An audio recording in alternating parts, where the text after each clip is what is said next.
Hi, I'm Kevin Michalowski, editor of Concealed Carry Magazine.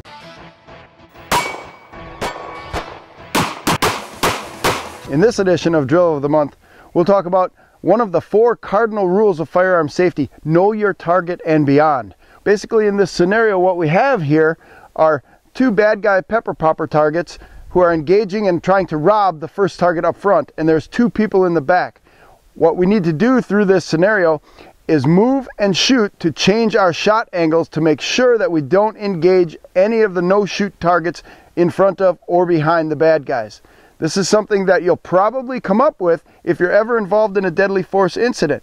They're not static incidents where you're just standing on the range looking straight ahead and shooting.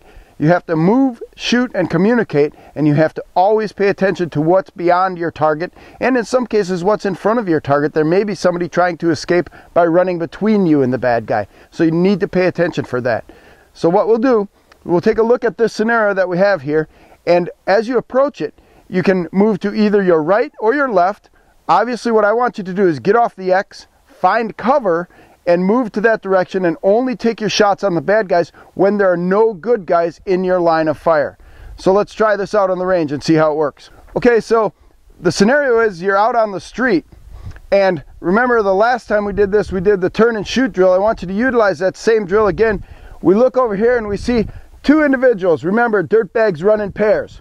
2 individuals robbing this person up in front, and we decide that for whatever reason we want to get involved in this situation. So what we're going to do is move, shoot, and communicate, and make sure that we don't shoot anybody who's a good guy. We want to focus on the bad guy targets.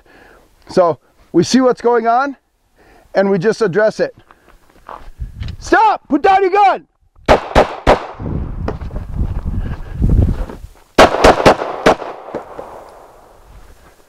Call 911. Is everybody else okay? Don't approach them. And then reluctantly reholster. Now what we did in this case, I moved to my left because there's cover over here, and when things opened up, then we dropped both targets. Okay, now we run this scenario a second time with me moving to my right. It's going to be the same thing. We want to move, shoot, and communicate.